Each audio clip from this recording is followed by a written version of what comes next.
This video is brought to you by Craven's Comic Books and Collectibles. Check out their weekly live show, auction, and sale at facebook.com/Craven's Comics every Sunday night at 9 p.m. Eastern. And you can check out their inventory at cravenscomics.com.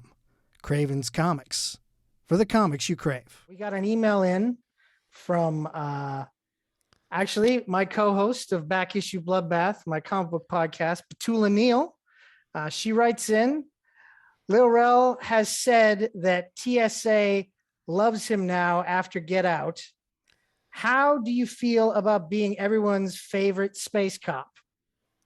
I think it's cool. I think it's hilarious that everybody equates him to a cop. Personally, like he's going out issuing traffic tickets. There is still a military organization, which is, I mean, they've got that feeling of that beat cop type thing, but I think of more as one of those marshals or one of the rangers, the old West, where they weren't really, I mean, they upheld the law, but they weren't cops, so to speak. They were more on a federal level. So if you look at it that way, we're still part of, it's a new republic. We're soldiers. We were part of the rebellion and stuff, and all of our interactions with the Mandalorian have been sort of still in that vein. You know, we're sweeping for Imperial remnants the first time we found him, and the second time around he's buzzing a commercial craft, and it's like if a little airplane's like zipping around like a passenger jet, they don't call in the RCMP, they call in the military, right? They scramble fighters because that's a serious sort of threat. But I love the memes that are coming out from it too. I think my favorite one so far has been the Ligma meme, which my boys got me on, which was very, very funny. Yeah, I don't know if you guys have seen it or if I can talk about it even, but it's they're asking for Mando's. It's a picture of me, and he pulls up. It's like, I need your license and registration. And then the Mando says, I'm Ligma. And my character and it says, Ligma what? And he goes, Ligma balls. And he takes off with the nose. So that's my favorite one out there right now. This is great.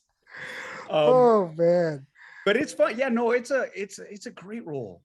And to be able to play something like that in Star Wars, and then to be in like not one but on two separate shows is great. Well, not separate, but you know, different shows. It's great. It just shows that interconnective tissue that's there, and I'm just like, I can't believe it. Like I'm in two different Star Wars series. And funny story, like I actually thought I was shooting season 3 of Mandalorian when I was in shooting Book of Boba Fett. They didn't tell me until my wardrobe fitting. It's like, no, this is for the Book of Boba Fett. And then I was like, oh no, that's amazing. Well, it's easy to get confused there. Yeah, exactly. Right? It's easy to get confused there because it's like you had Bryce Dallas Howard directing it. It's, you know, the same sort of feel in that episode. Totally. Oh my God. And the Mandalorian was in it too, right? So you're like, oh, okay, you know, my scene's with the Mandalorian. It's got to be the Mandalorian. So totally. We got another email in from Jim S., who says, hello to the best geeks in the world. Well, hello to you, sir. Love the 355. Kim's Convenience, the absolute best show. Brilliant. Congratulations on your anniversary, geeks.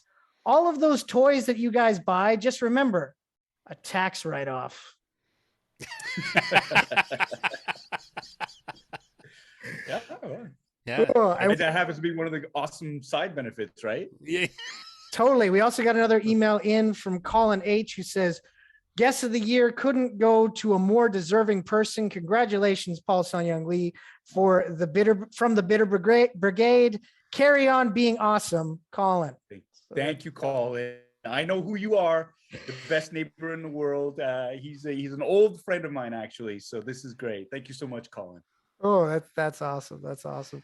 No, for sure. You know, before we read those emails, Paul, you were talking about doing Star Wars, you know, Book of Boba Fett, and I was just wondering, like, you know, obviously, like, it was such a big surprise for everybody who's a fan of yours to see you show up, because it was such a, as you were mentioning about with Last Airbender, it's not a secret that you're part of that production, but in this case, right, you know, when you first appeared on the show, it was a big, nobody knew that you were going to be, and then you appear again, and then now you appear in Book of Boba Fett, which nobody knew again. Like, I was watching it when it came, as I was watching it and you came on screen, I was just like, oh, I was like that meme of Yeah, in my living room. I'm like, oh, I'm just by myself. Okay, you know. Yeah. But it was like it's great. Like, so do you like when those moments happen? Like when those episodes air, like last week, uh, or sorry, this week. I mean, do you like immediately start getting like texts and messages from people being Yeah. like, really, eh? Yeah, no, the DMs come in pretty quick, uh, which is it's pretty cool because I'm on the West Coast now, and so I can watch the episodes as they drop just before midnight. Whereas Right. when you're on out east, it's Yeah. like 3 in the morning and everybody's asleep, right? You can't stay up that late, but out here, so that's really cool. And it's nice to see to be able to watch it that early, first of all. Right. But then I jump on this other a friend of mine. She's got a Twitch channel, and it's called the Midnight 30 Club, and it's immediately after that episode everybody jumps on and you just sort of you blurt out, oh my god, and you talk about the episode, which is really cool because it's like you have somebody to talk to about with it.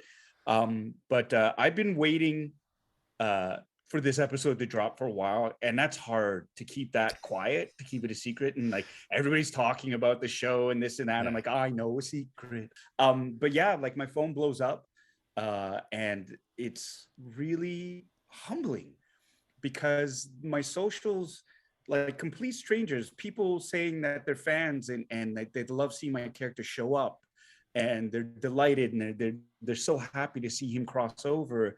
It's amazing. And then I just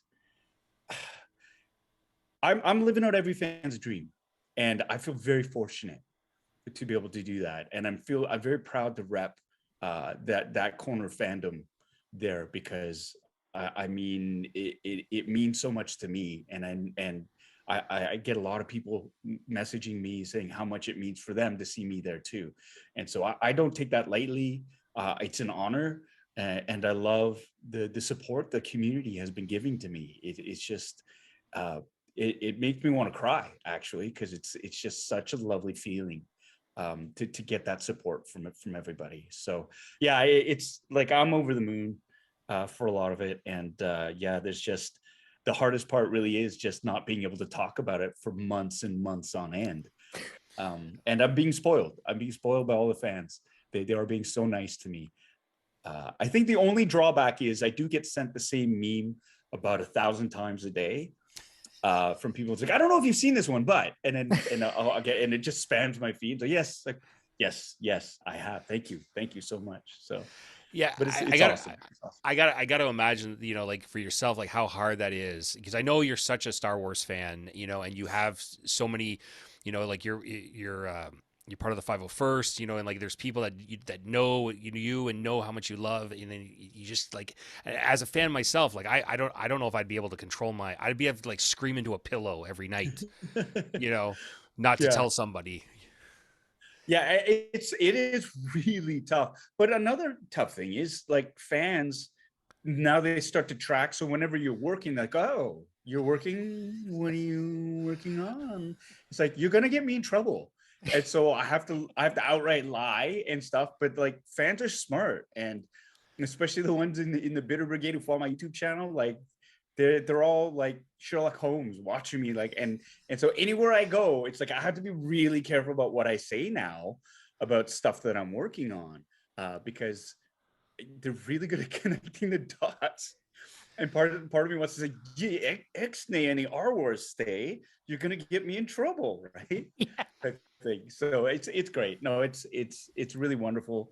Um, and yeah, it's that is really literally the hardest part, is not being able to say a blessed word about any of it. And it's fun hearing the speculation too. And again, I only know like the little bits that I'm privy to. It's not like I get a Right. chance. I don't read the whole scripts. They don't give the scripts to me.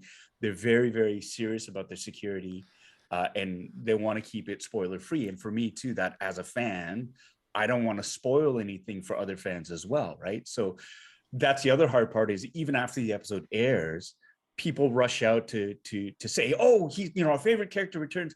I can't really reply to it because I got accused last time in my excitement of like, you spoiled it, spoilers.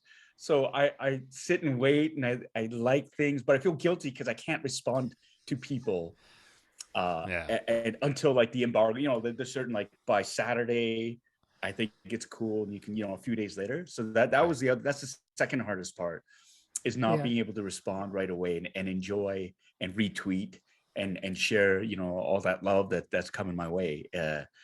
And I hope people understand that. It's just that because not everybody can see it right away, and some people wait for the weekend and whatnot. So that's the second hardest part. Yeah, be patient, people. Just be patient. Wait till everybody gets to see it. Then he'll say, "Hey, yeah, that was me."